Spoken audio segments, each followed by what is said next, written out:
Hello,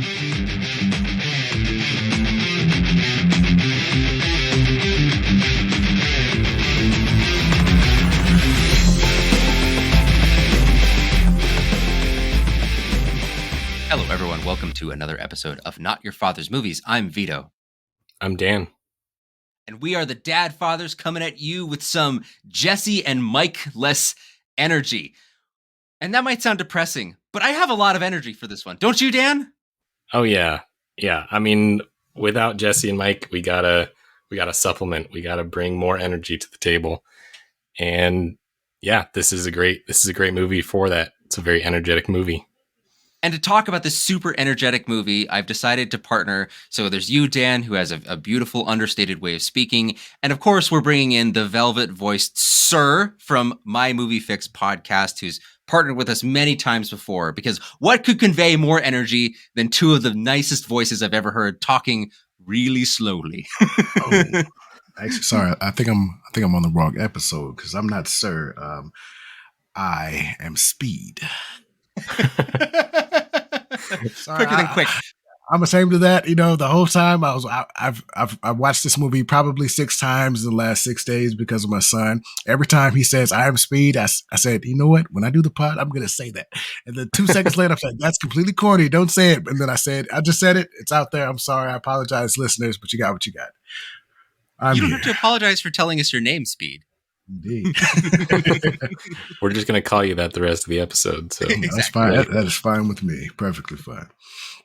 But yeah, Sirr here of Sirr's, My Movie Fix podcast. If you are a fan of My Movie Fix podcast, more power to you. I don't think I've dropped an episode in 2 months now. It's just, life is incredibly busy. And I think my last episode, I said, hey, you're going to get them when you get them.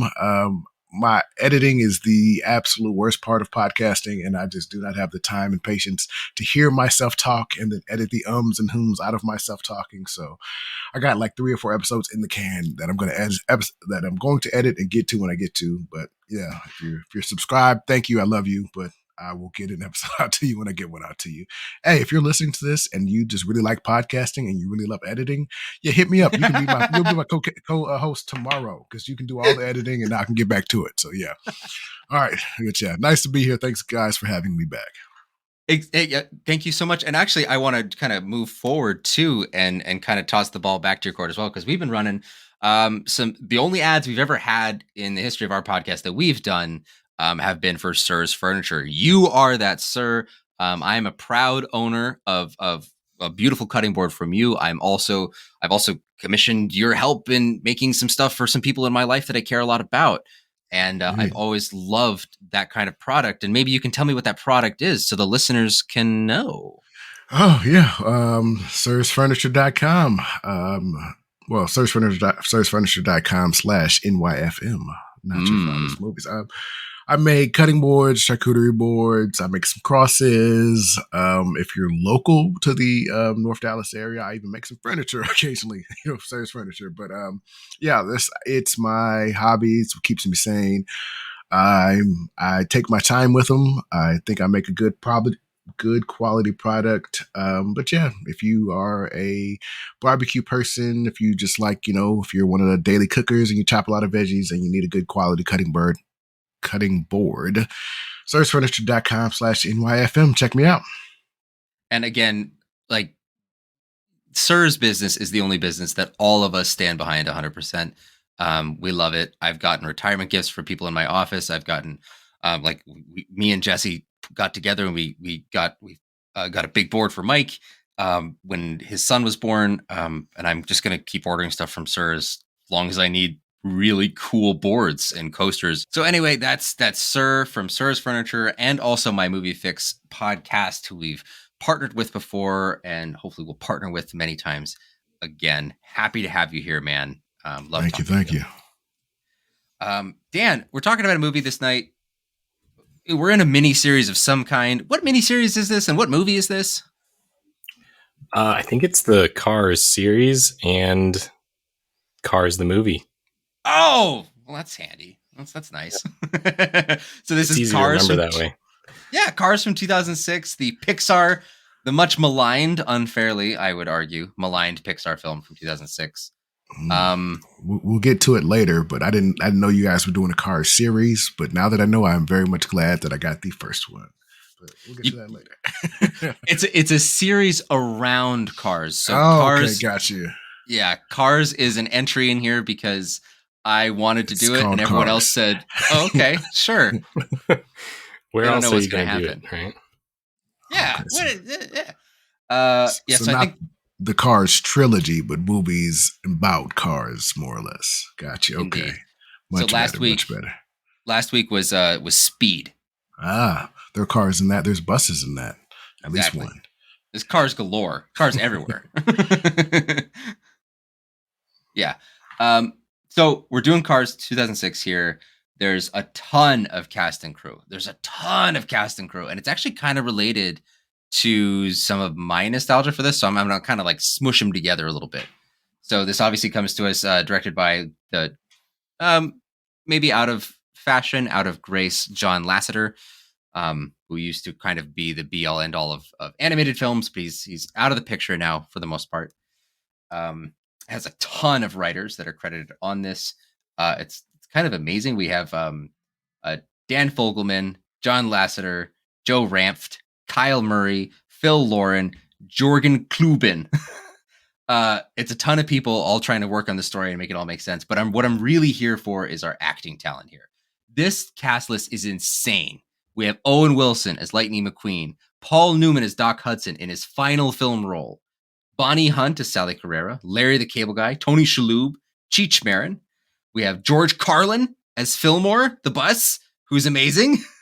We have real life racers, people like and people in racing circuits, people like Richard Petty.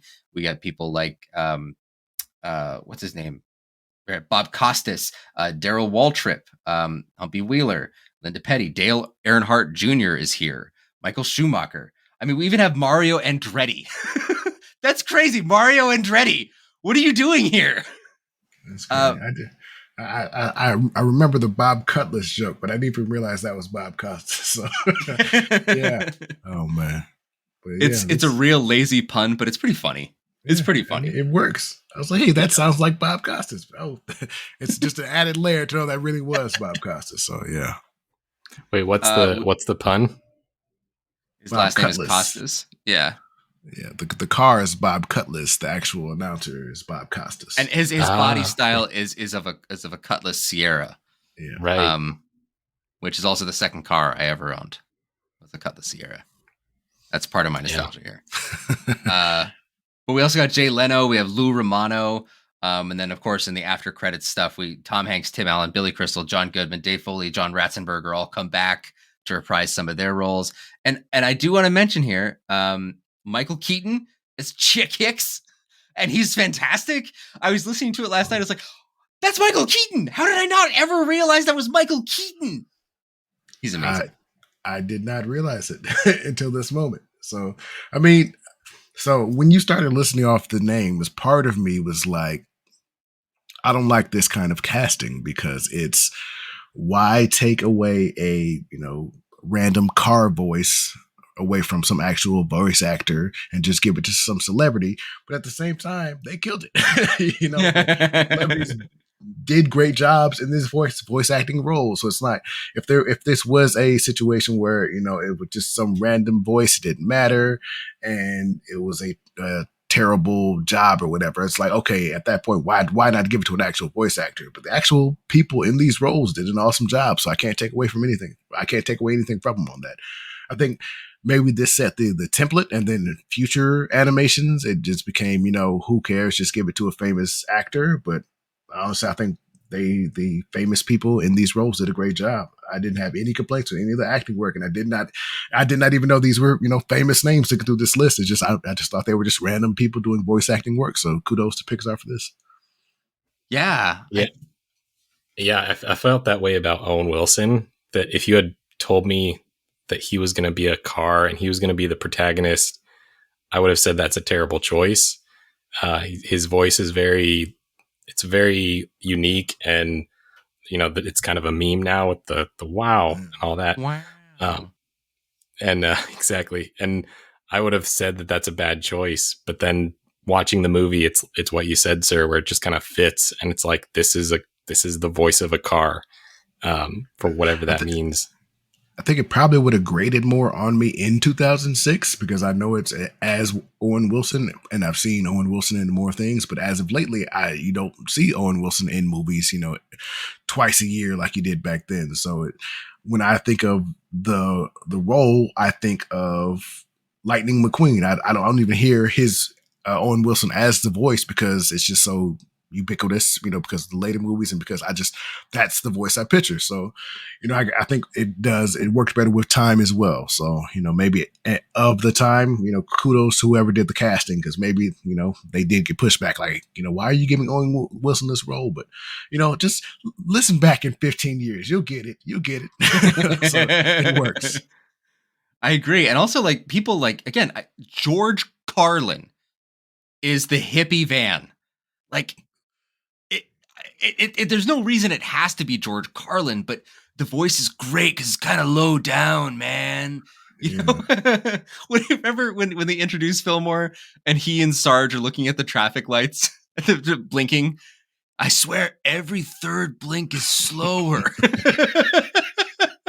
And he just sells that comedic timing. I don't know if anyone else could do that in that like particular way. George Van Lin. That would have been funnier. that joke. That was good. Get it? That was good. George Van Lin. Okay. Yep. I'll be here all night, guys. They should have made all of them puns. And you over-explained it, which is necessary for dad jokes. Absolutely. This is why I'm here. I'll be here all night. The final three I wanted to mention is Jay Leno as Jay Limo, which I, even in 2006, as like a 13, 14-year-old kid, I thought that was hysterical. Still made me laugh really hard.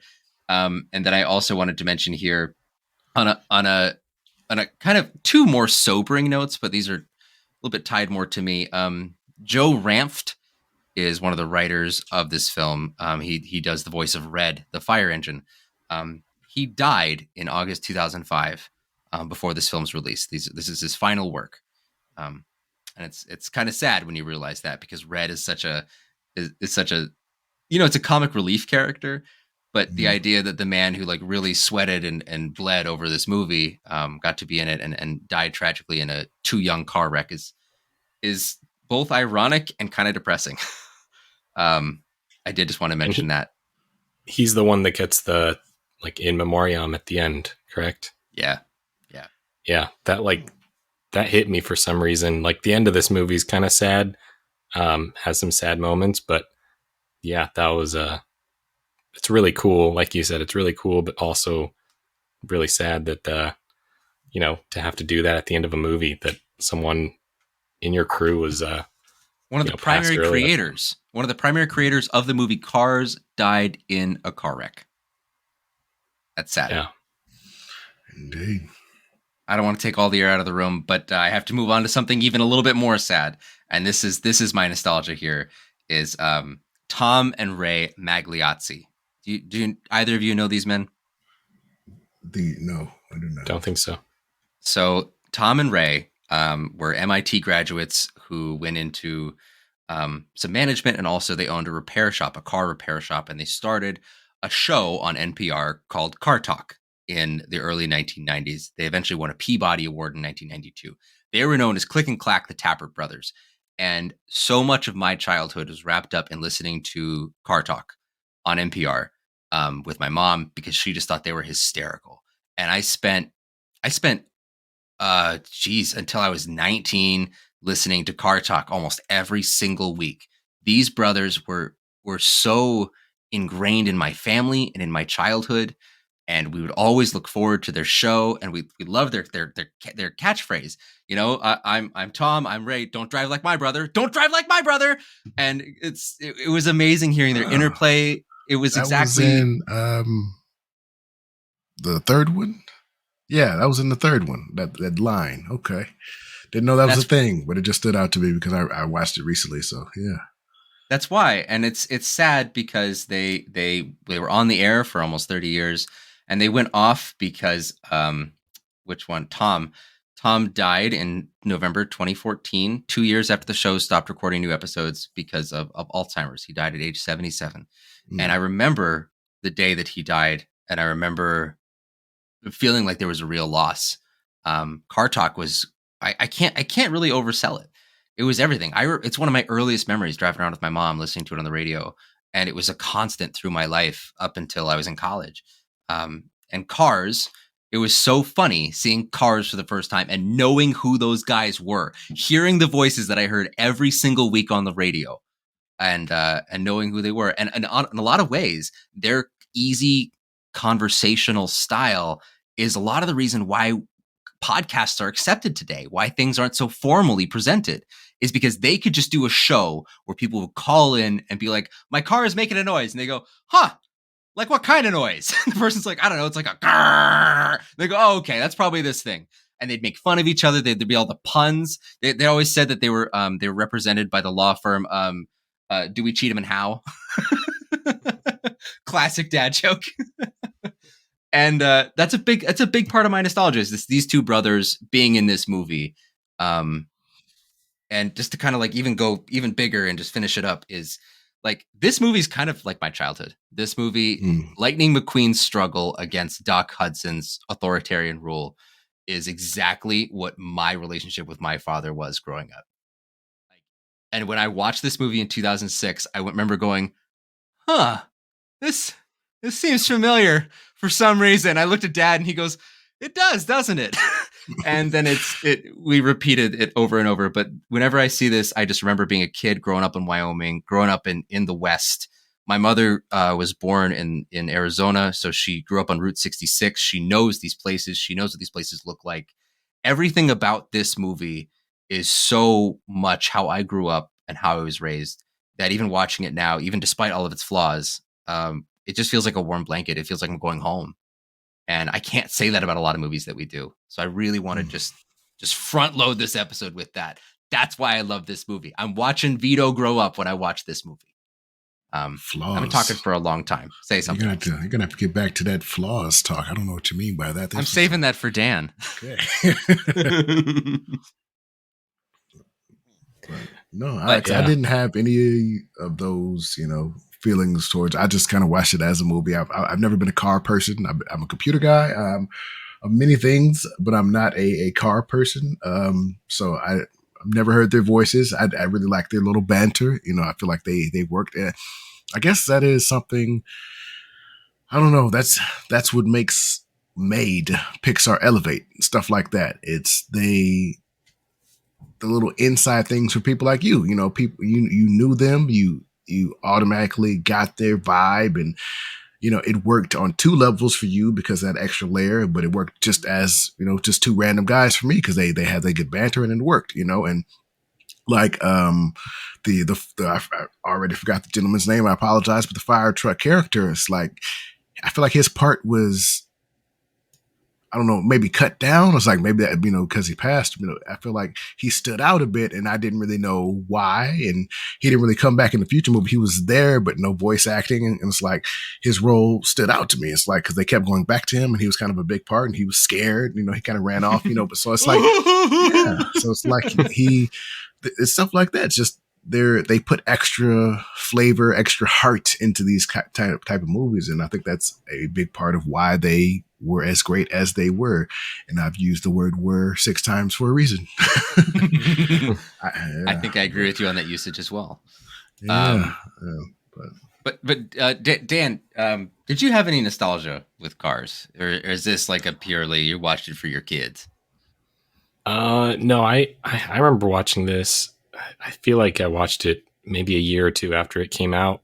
So I was a older teenager. I immediately thought of all like those old 90s, the Techron Chevron commercials that were coming out with the cars that were talking and the headlights were the eyes and all that. I thought, oh, this is just, in my mind back then, I was like, oh, this is just Pixar taking that idea and, they've already made success with, all these other anthropomorphic things, right? Like making fish that talk or making toys that talk or making whatever talk. And so it was like, oh, they're just going to make Cars talk. And so I was kind of a little, and I was, 17, 18. This movie didn't really click for me. I thought it was just a kind of another kids movie. Initially, I only recently in like the last couple years watched the second and third one, and those definitely I kind of had a greater appreciation for. A lot of that's probably that I'm older and more open-minded when it comes to animated movies now than when I was at like 18 or 19. You're like 5 or 6 years away from being as old as Doc Hudson is, right? Yeah. I feel like it sometimes, at least. But yeah, so definitely rewatching it this time. Like I've grown to appreciate this movie a lot more in the last couple of years. Definitely that relationship that you're talking about, I feel like hits pretty hard. The one between Lightning McQueen and Doc Hudson. It's pretty like true to life. It's definitely what Pixar does best, where they hit hard with the humanistic relationships, and they feel very real. And if you've experienced anything like it, it really hits home in a way that I think movies with human beings maybe doesn't, in an odd way. But yeah, this movie definitely felt a lot more important this time around, and I definitely, just enjoyed it overall a lot more every time I've watched it since the first time. Very good. Very nice. How about you, sir? Sort of the same. I was 17. Wait, this was June 9th. So 2 days after my birthday, I just turned 18. So this wasn't, I'm not the target audience for this one. I wasn't rushing out on my birthday to go see this one. But I remember seeing it. I don't remember how I saw it, as with most movies. I assume later, video on demand or something like that. It's just, I don't really have any nostalgia for it. It just kind of gets lumped into Pixar movies in my head. Just, I have a nostalgia for this type of movie, but not this movie specifically. And I saw all three previously. They just kind of got lumped into a, fine category in my head. It's like these movies are solid movies that I, enjoyed, but they're not movies I go back to. There's some Pixar movies that, on a Thursday at 8 o'clock when you're turning on a movie, this is the one I want to rewatch. Cars was never one of those. It's a bit more gaining nostalgia now. This is exciting for me. This is the first dad movie where I'm in the category, of having a kid old enough to actually watch and think about these type of things. Because I've done this podcast a few times before, but it's always like, well, one day, when my kid's old enough, I'll kind of see and think, but it's because they're future ages. But I've watched this movie with my kid. This is one of the ones where he wants to rewatch. And so I can think about, how he views the movie, and this is gonna have nostalgia for me because so we're on a Cars kick right now. Cars, Shrek, which is very much not a kid's movie, but he doesn't really know it yet, so it's fine to watch. But Cars, Shrek, Luca, these are the ones we're watching. Every night we're trying to cut back on screen time with him, but like usually right before bedtime, that's me and him time. We just sit in front of the couch and he drinks some nighttime juice, whatever beverage, milk or water, whatever, and we just lay up on the couch watching something till he gets tired, and I put him in the bed. So that's our nightly routine. So this is gonna have nostalgia for me going forward because, again, I think when you first texted me about this, which movie should I pick? I was like, definitely Cars, because I'm seeing it as an older person now, as a grown up now. I'm seeing what I didn't see when I watched it for the first time 15 years ago, whatever. Oh, I'm showing my age. 15, yeah. I mean, 5, 10, how long, 6, 7 years ago, how long, however many years ago it was. But yeah, I'm seeing the transition of a young punk to a mature, young man, and it's just, so I'm appreciating that aspect of it. And I'm not watching it just for the movie, but I'm appreciating the story about it, and I just, there's nostalgia of being at an age, seeing a movie for being in the target audience. You just watch it different when it's for you. So I'm appreciating that about it. So I'll look back on this movie differently in the future than I looked back on it previously. So this is the perfect time to begin nostalgia. I guess I'll phrase it like that. But yeah. Yeah, that's a really good point. Especially that. So I don't usually subscribe to the idea that you're gonna, if you rewatch a movie, 10 times, you're gonna see stuff you didn't notice before. Because Mm, I think it's just really hard to layer that much detail in so it can stand up to it. What I think is mm. happening there is that That's not what you said on that before sunset episode, but I'm not I gonna know that's because complain that's a about that. masterclass in filmmaking, sir. Now, but with this one, what's interesting about I think some of these bigger and broader, very sincere movies that Pixar makes specifically is that they're told from several perspectives, usually two or three. We have intergenerational kind of stories, and they're told with equal sensitivity towards both. And I think that's what's really special about them is that you kind of age out of seeing one perspective and age into seeing the next. And I just remember being Lightning and seeing my dad as Doc, and I'm transitioning as I have two children of my own, and I'm sort of starting to circle around the other side and kind of Yeah, see exactly what he was seeing and why he was doing the things he was doing that I thought were just as a kid was just like wantonly cruel. Like Doc's an asshole. And now I'm like, no, he's really smart. He's making you pay for the damage you did, you reckless idiot. Um, but I don't know. It's that's how I'm seeing something different. And what you're saying, I'm seeing it differently because I'm different.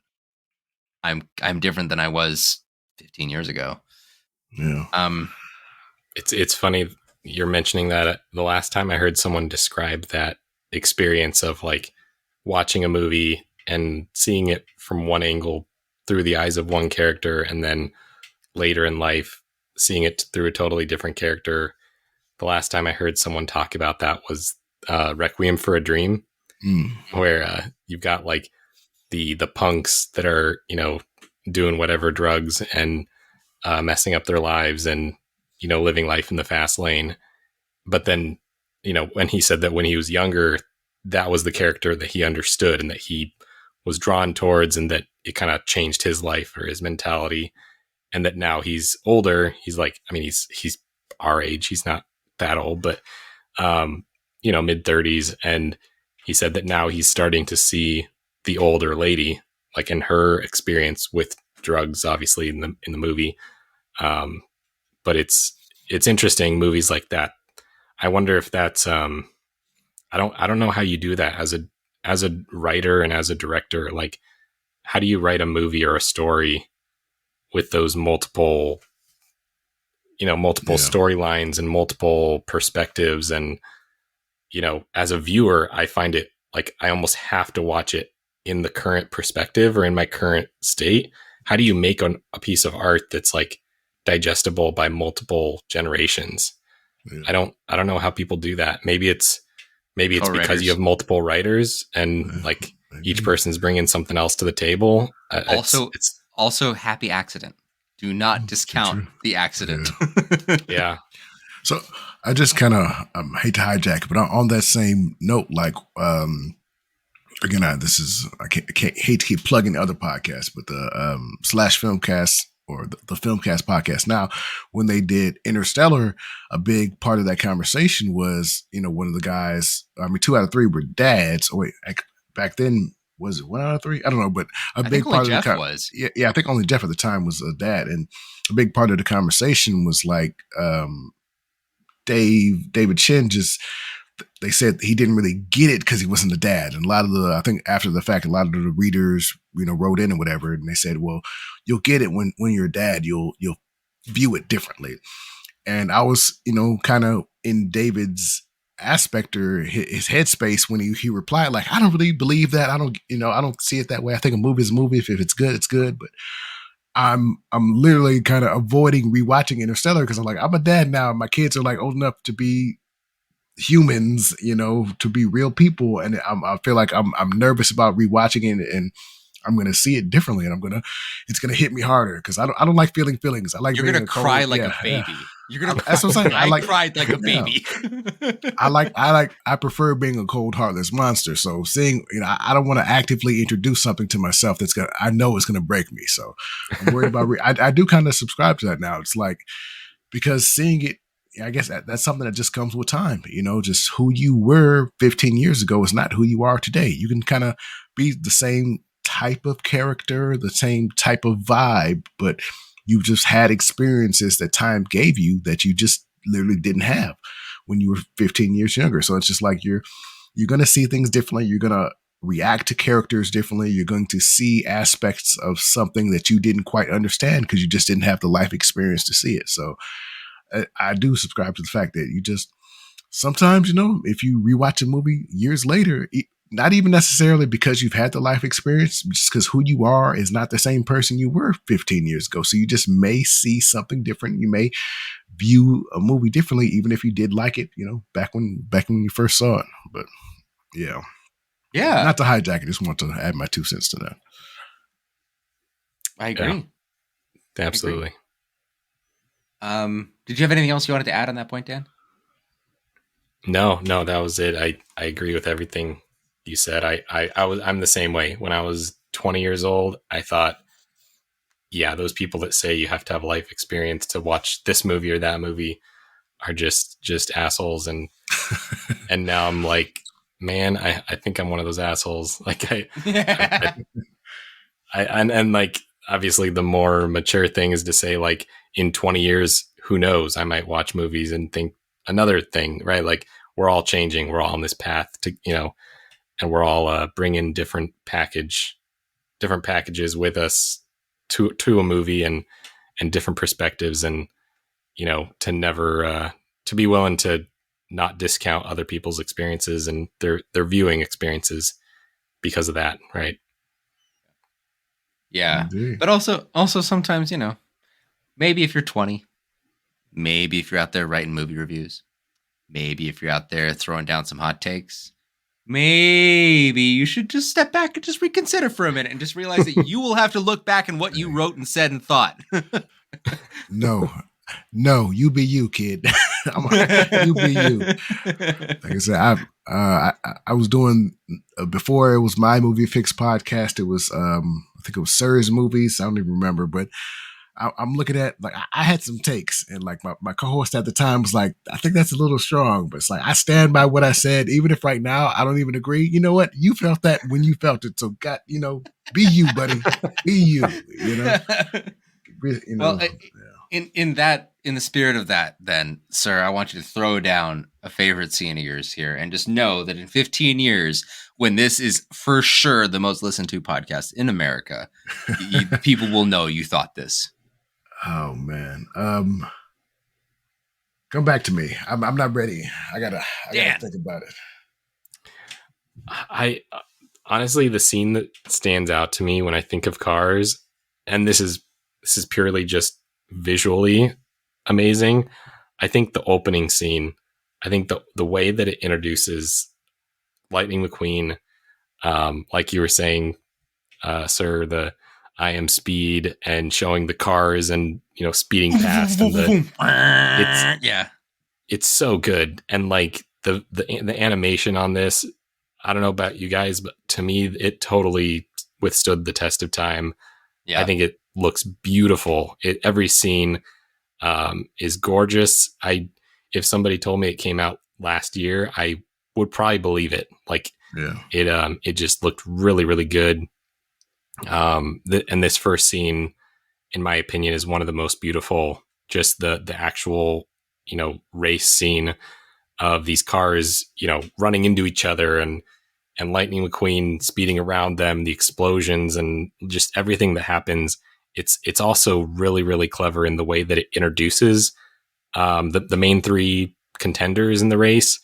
It kind of does like this pause in the middle of the race, and the king and shows Chick Hicks, Lightning McQueen. Yes. Yeah, it's so good. And it captures you with beginning in the race, and then in the middle of the race, it explains who the characters are, and then it goes back and you're invested and you want to see who wins. And And the fact that nobody wins, that it's a tie, I'm not gonna lie. Like this, I just watched it. I've probably seen it 5 times. I forgot that it was a tie. I was like, oh wait, I Yeah. forgot who wins, and then it's a tie, and I'm like, oh, that's right. That's the way the movie keeps going. Is they have to race again. But it's a clever, it's a clever way to make the movie and the plot kind of continue and make you invested in the characters. And it's, yeah, I just think this is a really, really clever way to start a movie like this and introduce you to this weird world where all the cars are the people, but also the cars are the cars racing. It's just a really clever beginning of a series like this. It's like one of Yeah. my favorite line readings of the movie too. When Lightning does the tongue, right, and it's a 3-way tie, and they're like, "It's too close to call! It's too close to call!" Everyone's just like flipping out. It's really funny. It's really funny. Yeah, it's a Okay. great scene. Yeah, I'm gonna hijack it. I'm gonna call that one mine too. I've been trying to go through it in my head because, like I said, I've watched it literally probably 4 times over the past 6 days. Just it's. I knew this was coming up, so I wanted to rewatch it myself. I was like, okay, Cars, let's watch Cars again. But I'm still in it because there's a lot of heart to this movie, right?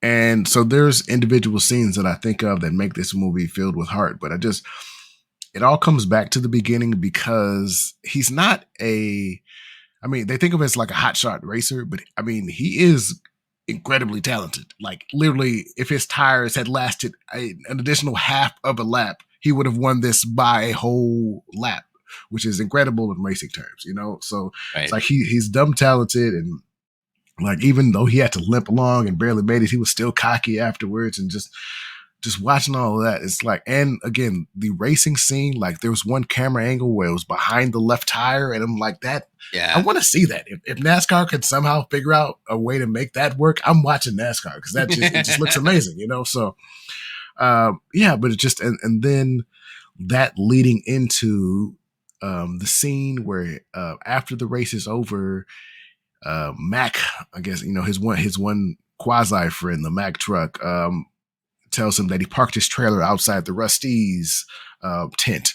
He doesn't want to go in because he thinks no. He's too cool to be with the rusty cars. And he goes in and he's like, it's kind of how movies show a young person scared of old people walking around and they're gross, old, You see the rusty cars and I don't know. It's just, the one bumper falls off the one car. It's like his lower jaw. That comes back later. His name was Fred, and then later at the big race, he's like, he knows my name. It's like, okay, he knows my name. Because he had a bumper that said Fred on it. But yeah, anyway, so it's just, I don't know. It that really sets up the racing aspect of and how actually skilled he is, and like honestly, he's an incredibly talented race car driver, and the rest of the movie shows him becoming more mature and how that happened. But I don't know. It's just this movie wouldn't have been the same if they didn't show that he was good. He was better than good. And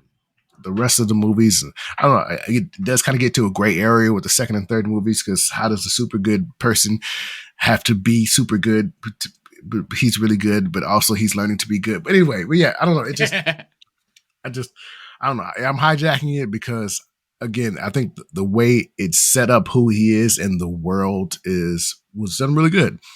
And just also mentioning after the race was over, before the terrible scene where he's a bad guy, telling the other guy to telling Mac to work dangerous hours, even though the DOT says you need to sleep X amount of hours. He's trying to force him to work. But watching that, like, it reminded me of oh goodness, what's the and I forgot her name. The movie about the lady that traveled the country living in the trailer. I forgot Nomadland. Nomadland. So I'm literally thinking of Nomadland watching him drive the truck because some of those scenic, animated views were just like, it's beautiful. It's just watching the countryside, the stuff that you don't really get to see. And it's just really like I said, I'm watching a 4K, animated video from 2006. And I'm like, if I just paused this and I was walking by, I wouldn't know whether this was animated or if this was just like a screen grab of some nature show. It's just Yeah. really pretty. So Mm-hmm. just got to give kudos to that. So I'm gonna squeeze it up the first 10 minutes or so. That's my favorite part because I know kind of what happens afterward. It gets a bit cliche, but the story as a whole, I really liked. But those first 10 minutes just that's my jam. So It really that's my feels like favorite the part. lighting of the fuse, Yeah. like there's so much momentum that's built in. And actually I have to say my favorite like 1 second of the movie comes from this opening 10 minutes. It's in when they show the Rusty's commercial. And I've Mm. seen this movie. I cannot tell you how many times I've seen this movie, not by my own choice, but because I grew up with a lot of kid siblings that just threw it on and then Yeah. that was what was on. And so you'd either watch TV or you go outside and kick rocks. But I've seen this movie so many times that we would just little sentences that aren't funny and don't mean anything would be the quotes that we'd throw back and forth about cars in my house. So one of them was, "Wow, look at that shine." And it's still something I use to this day a lot. And my wife doesn't know what the hell I'm talking about or why I'm saying these words in this tone.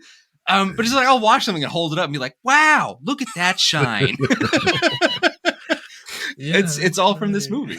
I love that. I use it all the time. And it's great. Yeah. You guys should steal it because it has so many uses. All yours. You should use it. Make it a thing. Yeah. I love that a lot. But I think my favorite scene is the scene after so Lightning comes in. He's sentenced to fix the damage that he has caused by his fateful wreck in the town. Really, he damaged the hell out of this town. And Yeah. they tell him, if you pave this road, you can leave. And so he just forces it through. He just paves it like shit. And then Yeah. like, "Look, I'm done." And then Sally's like, "It looks awful." And he goes, "Yeah, matches the rest of the town." And then like Red bursts into tears and drives away. Yeah. But then Yeah. Mater's like, "All right, first one on the new road." He's bouncing, drives pretty smooth. Everything about that's funny. And then when Doc tells him to scrape it up and do it again, and they have that face off, that was me as a teenager fighting with my dad. Exactly what that looked like. Dad said, "Do this, you can go do that. Like, you want to go out with your friends, do this thing." So I did that thing, and I did it really fast, and I did it real shitty. And I said, "Well, I did it." And he goes, "No, you didn't. And now you're going to miss going to your friends, and you're going to undo the work you did, and you're going to redo it the right way." Yeah. And that was all of me being a teenager over and over and over again.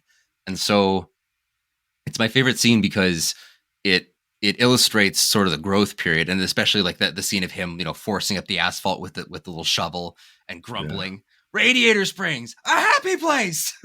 That was me outside on my family's farm screaming at nobody because no one could hear me, just bitching about everything in my life. And it's so amazing that I can literally watch me as a teenager in an animated movie about cars. Yeah. There it is. That's my favorite scene. Yeah. That process. I mean, like I said, there's a bunch of, little, scenes like that just make up the, what I think is an awesome movie. Like I didn't give it a star rating because I was trying to keep it a secret, but honestly, like 4.5. It's not perfect. Nice. But it's very it's a very good, and the story is just so it's heartfelt. It has meaning, and this has been done worse by a lot of other movies. So it's like this is the epitome of this type of movie to me. So very much works. And that scene where they're driving around, it's just like it just shows you exactly. I mean, obviously he won 3 piston cups, so he knows his stuff. But it just shows you how even I think it was 50 years later, he's got that in his back pocket. He knows his kid's a skilled driver, but he knows he's cocky. So I can go without saying anything. I know that if we race on this track, he's gonna fall off because he doesn't know dirt roads. I can tell that just by looking at him. But also, it shows you Lightning McQueen's character because he doesn't have the shoe on, the wheel lock or whatever. He's got a full tank of gas. If he wanted to, he could run. After he goes and runs off and, he goes into the cacti or whatever, which is so they can have cactuses in this world. Anyway, we'll get to that later. But so it's like he's doing that out of his honor, his word. He gave his word that if he lost the race, he would do the actual work, and he did. So it's just like it just shows both of their characters right in that little scene right there. So so it's just there's lots of little moments like that throughout this movie. And how Lightning is driven to succeed. He's driven. Yeah. He is truly. He needs to win. So what becomes more important than winning his Piston Cup is beating Doc. Yeah. He has to be the best racer, and this guy beat him straight up. And he's got to figure out how. Like, it's not in him to be able to lose like that. Mm-hmm. And I love that. I love that about him. I love that they created a character that is a physical representation of his interior life. He is a race car. Like his inner life and his outer life are exactly mirrored, and that's beautiful. You don't really get to see that often. I think it's a pretty genius storytelling move here. There's I have a friend who he's got a whole bunch of kids. I actually don't even know how many now. I think they're up to like 13 or 14. Goodness gracious. Yeah, an insane amount. But I think it was number 9. They had a boy. You'd be forgiven for not remembering. Yeah. So they had number 9, and his name's Vinny. This kid was the most headstrong kid that I've ever met, that his father had ever met, that anybody had ever met. This kid was like, you tell him to do one thing, he's going to do the opposite, guaranteed. And the parents were completely like, they had no idea what to do. Even after that many kids, they had never come up across this in a kid. Like, what do we do when this kid is, so dependent or independent? And, at a young age, he was like 5 or 6 when he started showing these signs of like, you cannot control this kid. He's just going to do whatever he wants. And the kind of the way that they discovered they could help him kind of handle that and help like develop his character and like, get him to do stuff around the house and all the other stuff. They discovered that if they made him in charge of the task, if they told him like, this is your goal, you are in charge of, making sure that everybody is in line and put, whatever it was, like the example that my friend gave was like, if all the kids are throwing oranges at each other and they shouldn't throw oranges, instead of just telling Vinny not to throw oranges, because that'll just make him do it more, you put Vinny in charge of making sure nobody throws oranges. And then Vinny will be the most, authoritarian, like nobody's allowed to throw oranges and he's going to make sure nobody does. And that was kind of the trick that they discovered with him, was like, he needs to be in charge. And so if you put him in charge of doing the right thing and following orders and following what mom and dad says, that was the key that opened up his, the ability to train him or to teach him how to be responsible. And that's kind of how I thought about this, was like, Lightning McQueen, he wins. Everything he does, he wins. He's the best out there. And like Doc Hudson knows that, the way to make him pave this road is to make him need to win this road, or like win this, this task and become the owner of it and make it the best thing. And it's really cool the way that that Doc Hudson knows everything about his character. And it's kind of like like from a writing perspective, it's cliche that, Doc Hudson won these Piston Cups and all this, and it's all a happy happenstance. But it's a really cool, like from a parent's perspective, if you have a kid like this, like you have to treat them differently. You have to almost rewrite the book as far as how to, teach them how to be disciplined and how to follow orders and all that. Like, it's going to look different than any other person. Then, because I literally had an example of that. Because at the beginning, Richard Petty's character, the King, he gave him the speech. He after the race was over, it's like, "Hey kid, you're super talented. You got more talent in your left lug nut than a whole bunch of other guys." But what you have to do, you need a team. You're dumb. You're dumb for winning like that. You need a team that blah, blah, blah, blah, blah, blah. He goes in one ear, right out the other. It's like, yeah, I mean, if you're a parent or an authoritative figure or whoever, if you run across somebody like that, you think you're doing the right thing by giving them the speech. But for some people, it's like, hey, I ain't trying to hear that, Yeah. So it's like you got to come at them the right way for them to get the message. And, Doc was that guy for him. I also love that's just on a tiny tangent. I love that this movie does sprinkle in some of that humor, like you said, left lug nut. Just by adding in the word lug, now the movie's rated G. I think it's funny. Left nut wouldn't have made a whole lot of sense. I guess it would have, There's a lot of like innuendo stuff in here that I was surprised at. That's actually, you know what? Sidebar. This has to be answered. This must be answered. Sir, you put this up in the Google Doc. I want to answer it now, and I want to give a specific example as to why I'm very confused. So in the opening of the movie that we've talked about, the crowd does the wave with the headlights, right? All the cars rear up with their headlights, and that's the wave. You're going to talk about the girls right now. Yep. Later on, when Lightning McQueen is there, the two girls come up and they say, "We're your biggest fans." They say, "Ka-chow." They flash their bright lights at him. He says, "Boy," what does he say? He's like, I'm glad to be me," right? Yeah. Quite a horny response. However, what has just happened in terms of the Cars universe that we've seen set up is they raised their hands. That's what happened. The innuendo is that they flashed him. You get it? They flashed. You get because the lights, the flashing lights. Yeah, you get it? You're that flashing? Yeah, okay.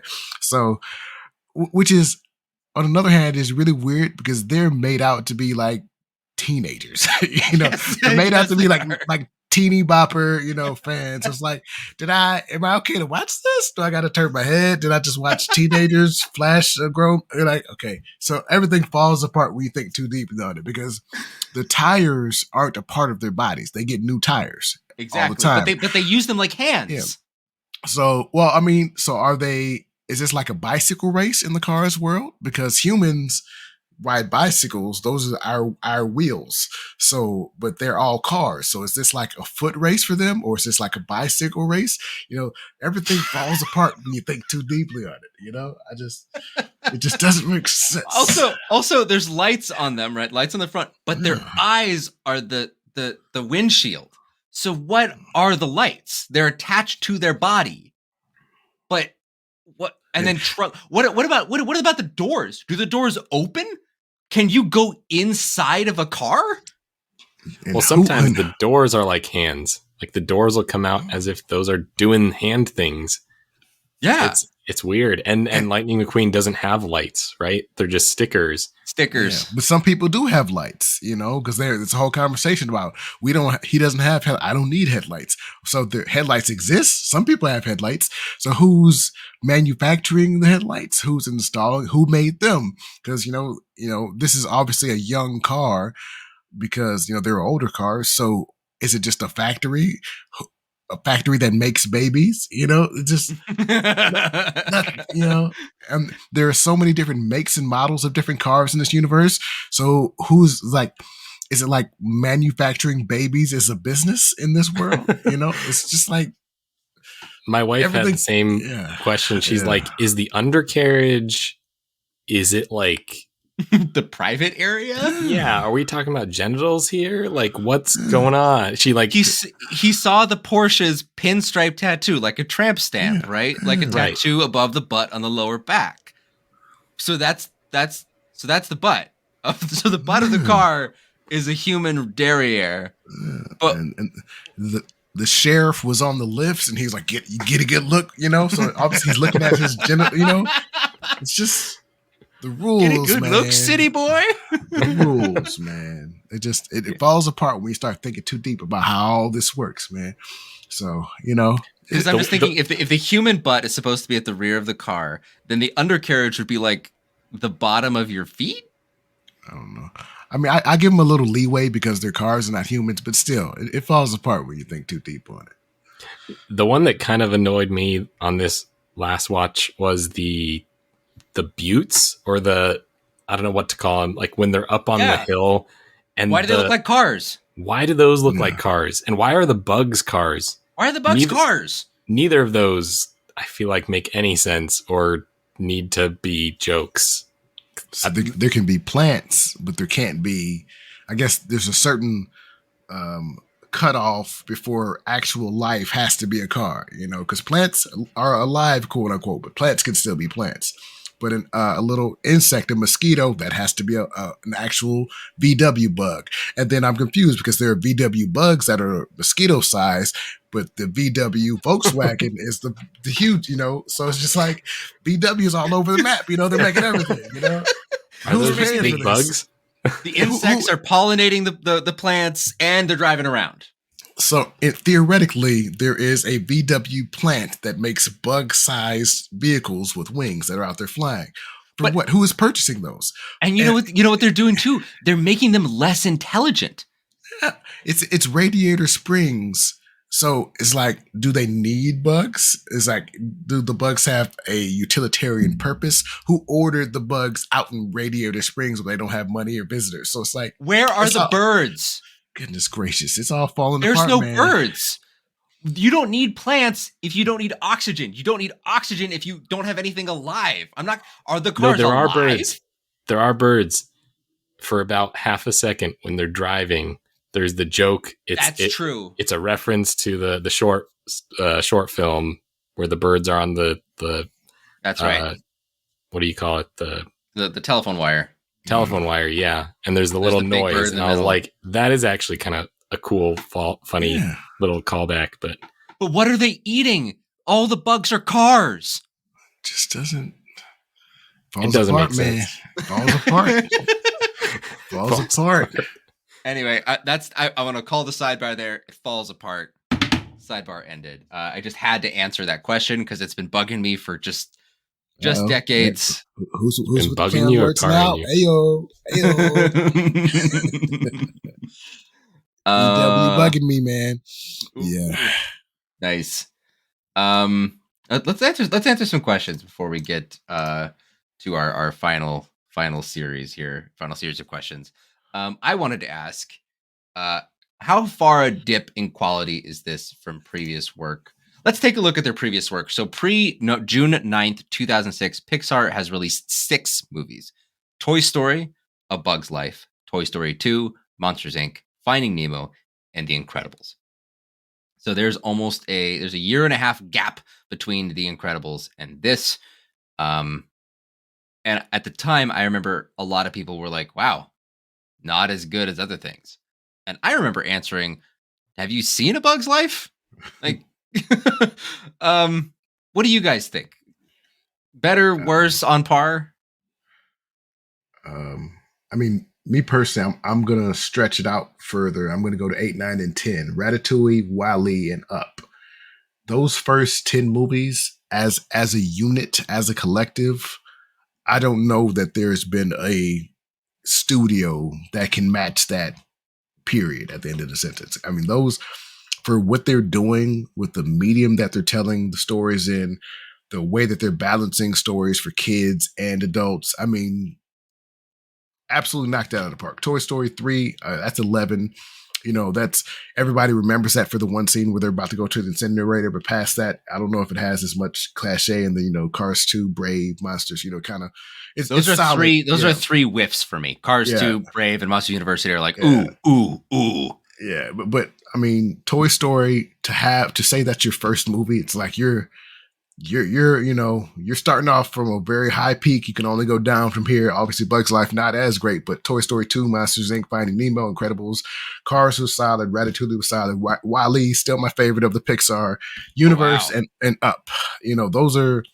That is quite a collection of movies. And to say one studio did it, that's why they got the cultural cachet that they got. They basically had a blank check and could do what they want, because those first 10 movies were, it's like you can, I'm going to go see, that's what, for the next 10 years, it was a Pixar movie is coming out. I'm going to go see it because they made those first 10 movies. Nowadays, obviously, like I haven't seen Buzz Lightyear, the new one. I didn't think it was going to be very good. I heard the reviews wasn't great. So it's like they lost that magic where if a Pixar movie was coming out, we're going to go see it because Pixar is Pixar. And these days, not so much. So leading up to it, honestly, Toy Story 2, solid. Toy Story A1, Bugs Life, solid. Monsters Inc.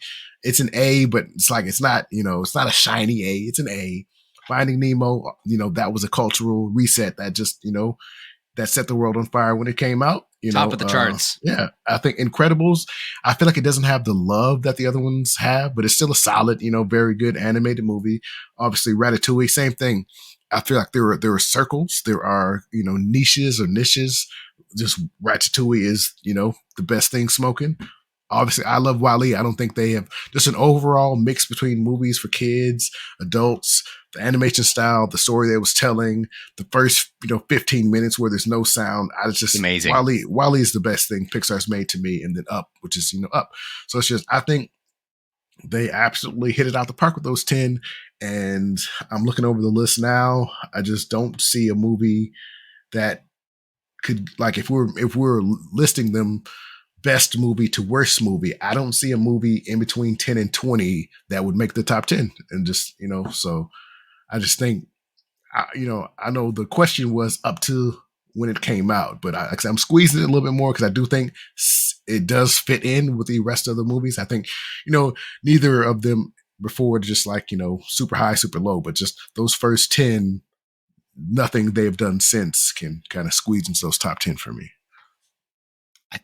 I think, yeah, I agree. I think my review of Cars was that if I lived in a world without Pixar, I would probably rate this like 4 stars, 4.5 stars, probably. It's almost like it only struggles by what it's being compared to, which is all the other Pixar movies.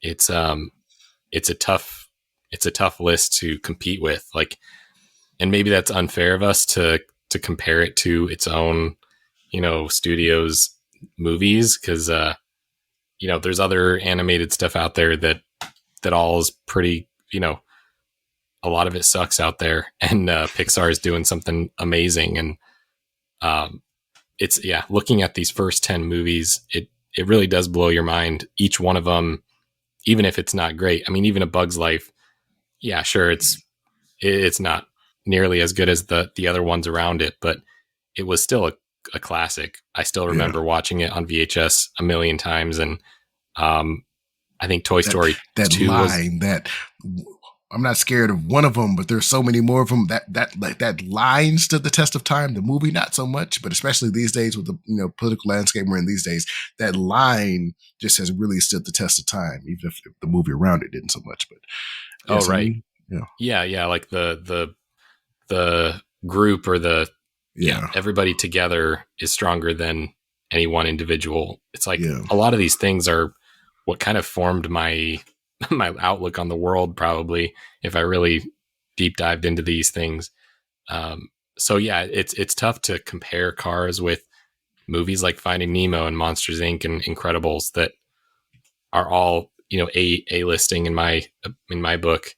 So maybe that's what it really struggles with, is that it's not up to those standards, that there's a lot of scenes in Cars that feel very dumb or very like pandering to kids.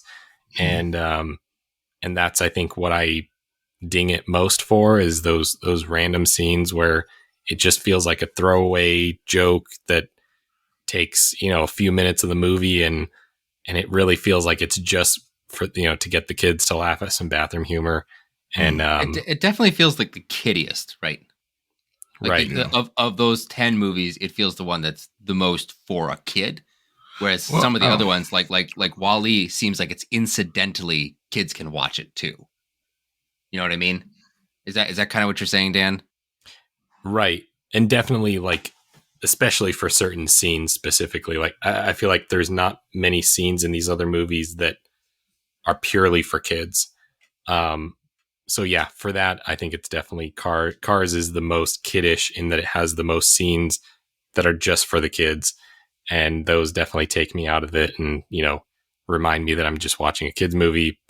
The other movies, I don't feel that way about any of the scenes almost. Like, I remember I took a movie film class in college, and we watched scenes from The Incredibles because they were genius. like they were really incredibly smart, and the way they were shot with the camera work. It's like the fact that we're watching an animated movie that I watched when I was a kid, and these these professors are gushing over them is incredible. Not to make a pun, but Mm-hmm. it's great that these movies are so, have a reputation that they have to live up to.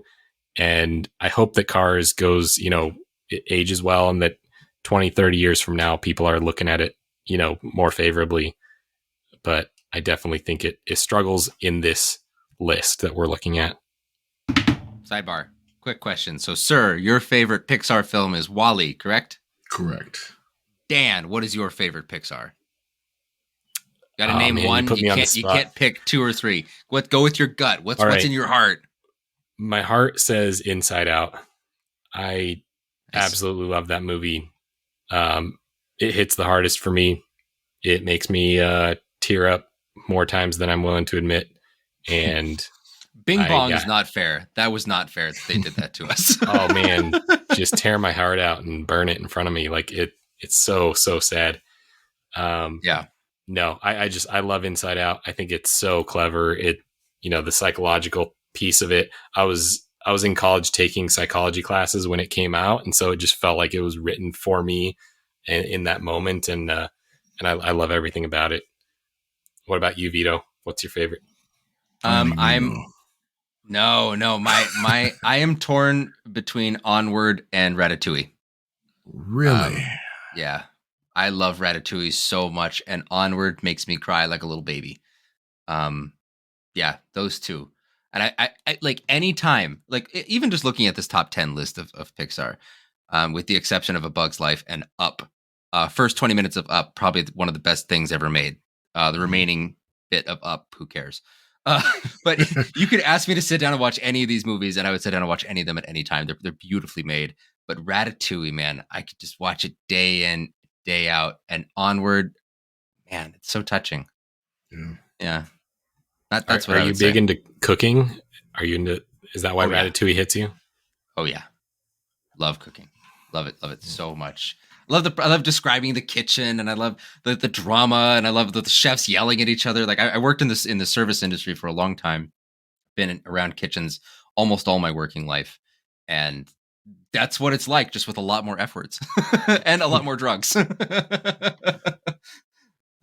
I love it. I love that very much. It's an atmosphere I'm very comfortable in, and I like that movie kind of delivers that.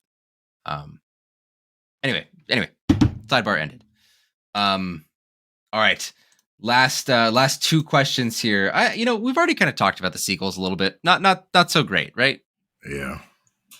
Yeah, to me, the second one just complete miss. Like it felt all studio notes because, Larry the Cable Guy, Mater. Larry the Cable Guy was a thing. It was a dark time in American history. Larry the Cable Guy was a thing.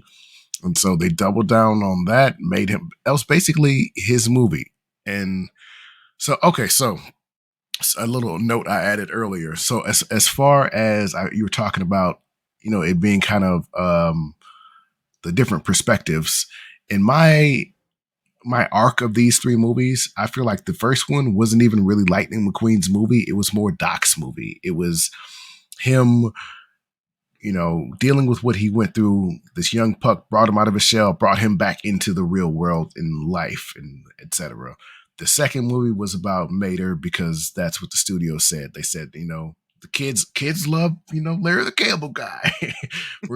It's Toe Mater.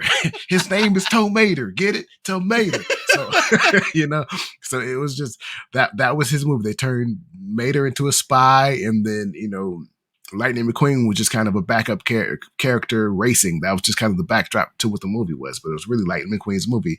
And then the third movie was a secret passing the torch movie. So like it was the same way this was Lightning McQueen movie, but really it ended up being more about what happened with Doc. The third movie was, his trainer, him passing the torch, him being to her what Doc was to him. That's the third movie was more her. So Lightning McQueen just was kind of, he was the vehicle for all three of these movies. But yeah, the second movie just British spies, Mater telling jokes, and it just didn't work. I mean, sure, it seemed like if Pixar didn't exist, this is what I would expect an animated movie to be. But Pixar set the bar as to what an animated movie could be. So it's just disappointing that they would make this as a follow up to this first Cars movie. It just had none of the heart. It had none of the love. And I think the third movie was a reset. It had that heart. It had a little bit of the jokes and the humor. It was really, about the action between the two characters, and it ended up being, a secret passing the torch movie. I don't know how it worked in the legit. I don't know enough about racing to think if you start the race, somebody else can finish. Spoiler alert.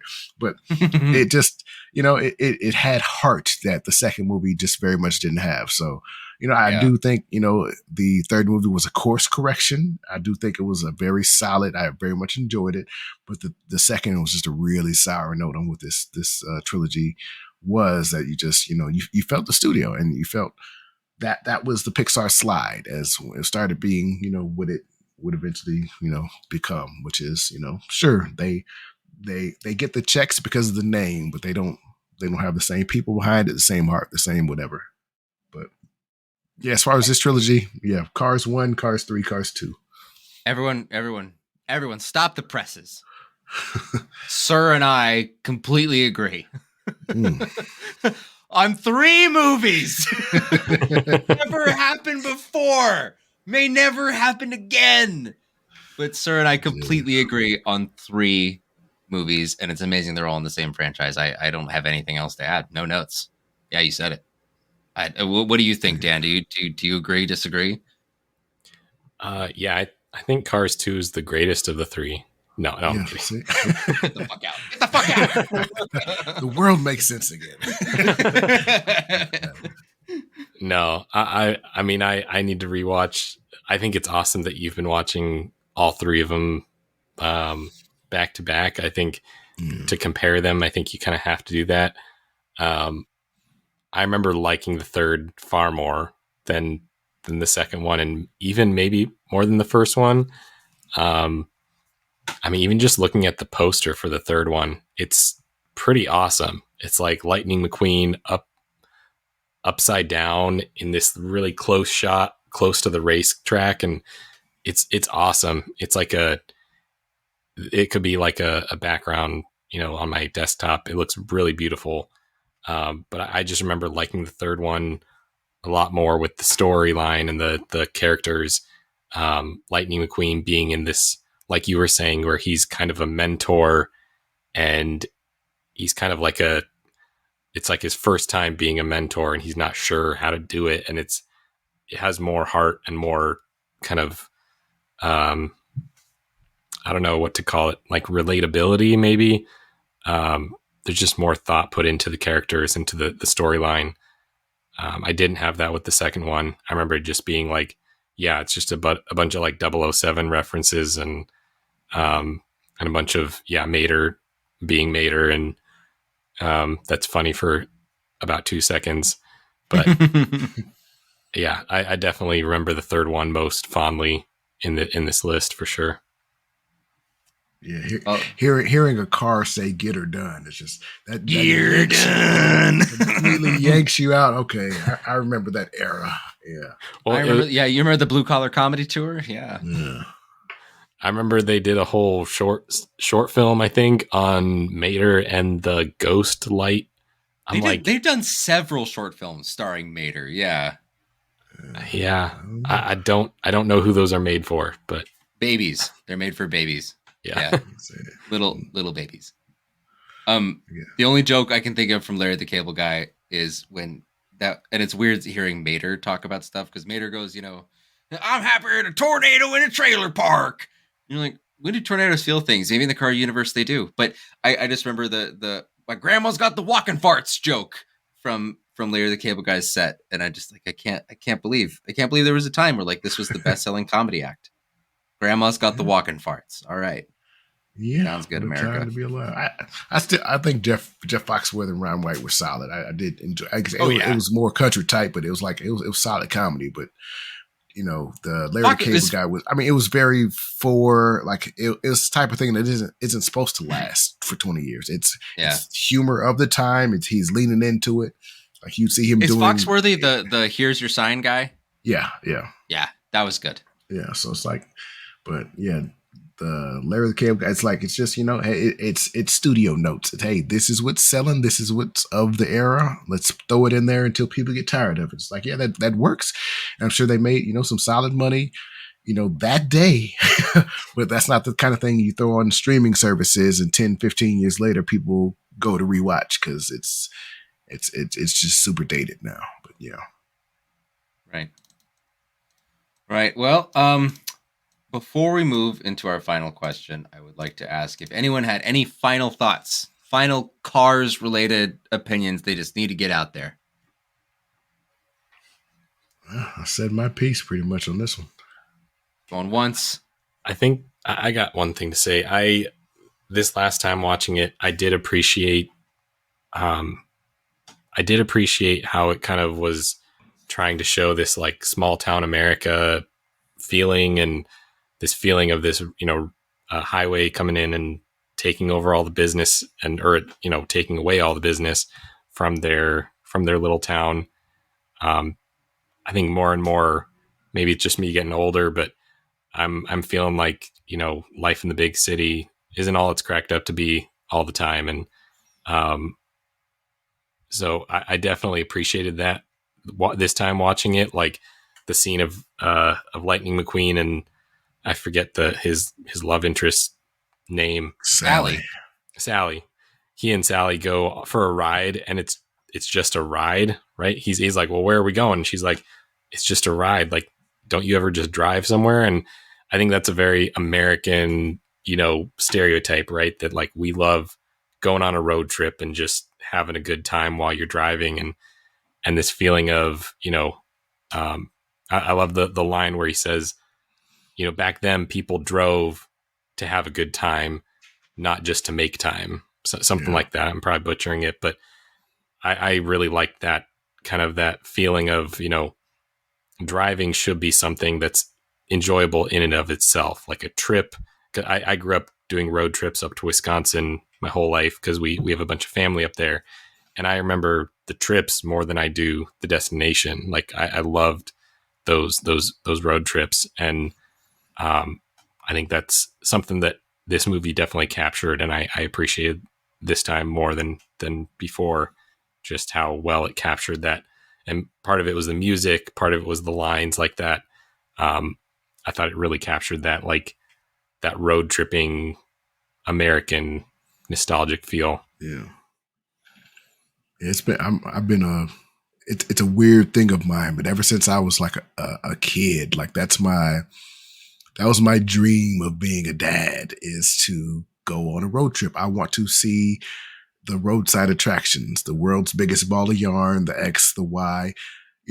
Now that I am an adult, the logistics of that freak me out. It's like where we're gonna sleep, where we're gonna go to the bathroom. Renting an RV is like $500 a day or something stupid like that. So it's like that I'm all freaked out about, but it's like that's that ever since I was a kid, that's what I want to do with my family. I want to go on those road trips. I want to stop and see the stuff that nobody wants to see.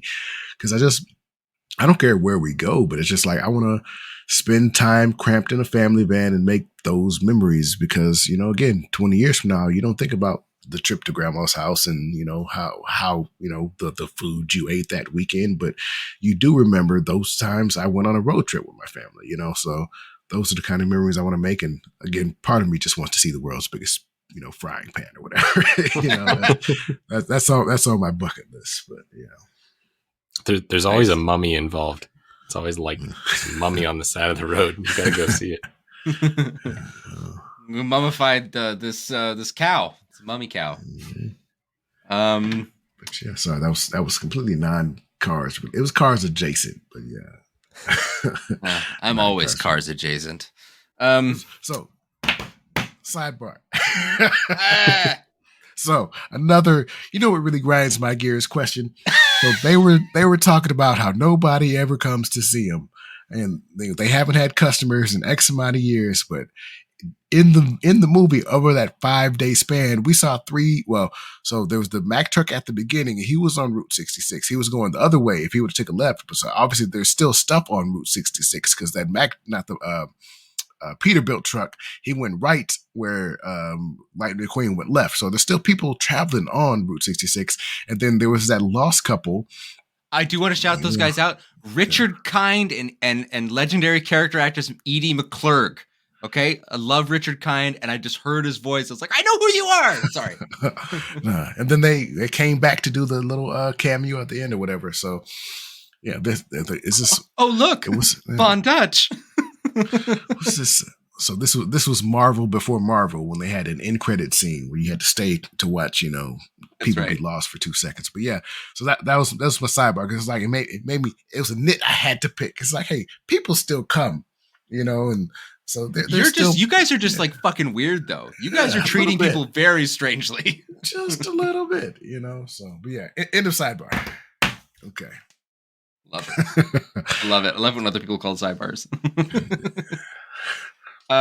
Sir, so you've already shown this to your kids. That deals with the question of the when and the would. But the question that I'd like to ask you is this a dad movie? So this is, over the course of asking myself these type of questions, I'm creating subgenres of dad movies.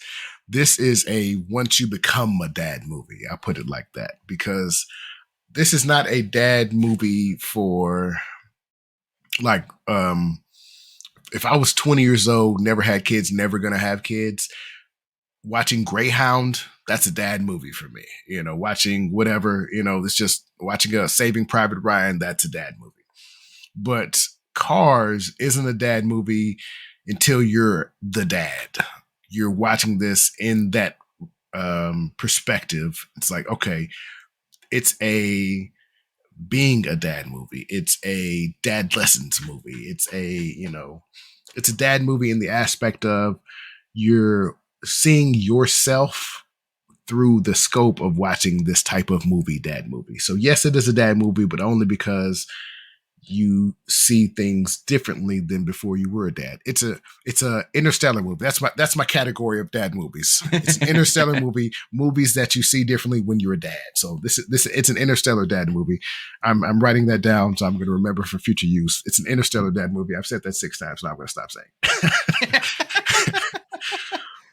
Nice. How about you, Dan? Is this so? I'm assuming you already have again shown this to your kids. So this is just an if. I mean, sorry, is this a dad movie? And is this an interstellar dad movie? I guess is the second question. Yeah, I mean, we watched it last night with my kids. Definitely, yeah. Is this a dad movie? I would say yes, that it is a dad movie for me. It's a movie that I feel like I could put on any time of the day, and it's going to be a good time. I don't know that it's going to be one that I do put on anytime. There's, like we were talking about before, there's so many other Pixars that I go to when I'm not sure what to put on. But definitely I enjoy this more now that I'm older, and yeah. So I agree with everything Sir said. So I just second what he said. I love it when people do that. I'm going to say that it is definitely a dad movie, and it's even to the point that I have watched this movie alone as an adult with 2 kids who are asleep. Like I have turned this on in my own time, only once, and I don't know if I'll do it again. But I just really wanted to feel what being a kid was like again. I really it made me feel that again. It made me feel like what being a teenager was like again. And that's something that's actually, surprisingly easy to forget is how it felt to be that age. And I like to try and never forget that. I'd like to try and keep hold of that as long as I can, because I think that it helps me be a better parent when I can put myself in my kid's shoes and not just be the authoritarian asshole who's the one calling all the shots, right? And Cars does that. And that's a weird thing to say. Cars makes me feel like a kid. And that's important to me. And I care about that a lot. So I care about Cars a lot. and it's definitely a dad movie. Honestly, like I didn't want to say it in front of Mike and Jesse when we first started the show, but one of the movies I wanted to talk about the most was Cars, and I wanted to shout out my memories, and I wanted to shout out why I loved it, and this was a sneaky big deal for me doing this because this movie gets so much disrespect and shade from everybody, and I'm sure that no one's really going to listen to this episode because they're like, oh, Cars, whatever. I mean, Speed was right before this. Like the Speed's right there. But I'm surprised because on my Letterboxd, your comment under my review was fart noises. It's because your star rating was too low. Yeah, I didn't want to say anything, but I felt a little disrespect, because I said this is a 4.5-star movie for me, and you were like, if I'd never seen them, this would have been a 4.5. Like, so it's definitely lower than that.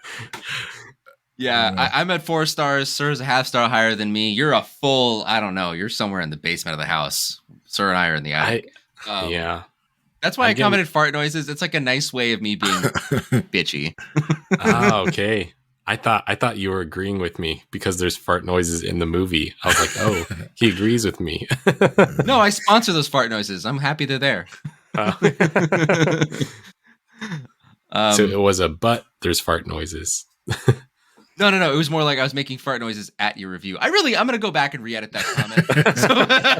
So, make it more clear who I'm making fart noises at and why. All right. Well, then, for all of us at Not Your Father's Movies, we've answered the dad question. We've talked about the movie. Is there anything else that we should shout out except to, again, point you to sirrsfurniture.com. That's SIRRS. Furniture.com/NYFM for all of your charcuterie board, cutting board, coaster, handmade woodcraft needs. And it's all done by Sirr Woods here. Don't forget to use code NYFM for 10% off as a thank you for listening to this podcast, and to let the hosts of the Not Your Father's podcast movie, hold on, I'm going to rephrase that. And don't forget to use the code NYFM for 10% off as a thank you for listening to this podcast, and to let the hosts of Not Your Father's Movies know that you are listening and you appreciate it. Yeah, please do it. Use it. Buy something. It's awesome. I buy stuff from him. I'm going to keep buying stuff from him. I love his stuff. Just go buy something. It's incredible work. Just do it. What are you waiting for? Go buy a cutting board. Stop cutting on plastic cutting boards. Go get a beautiful wood one that you can hand down as an heirloom to your children. Do it now. So there's a lot of people use me for wedding gifts or coasters, just, knickknacks like that. So if you are in the market, you want a really nice, quality handmade cutting board, it'll be made by my hands. Charcuterie board, you need a serving tray for a party, it'll be made by my hands. I do epoxy boards, I do just regular wood boards, handles, no handles. I do it all. So check me out, sirrsfurniture.com/NYFM, and Sirr with 2 R's. And from all of us at Not Your Father's Movies, I'm Vito. I'm Dan. They call me Sirr. Have a good night.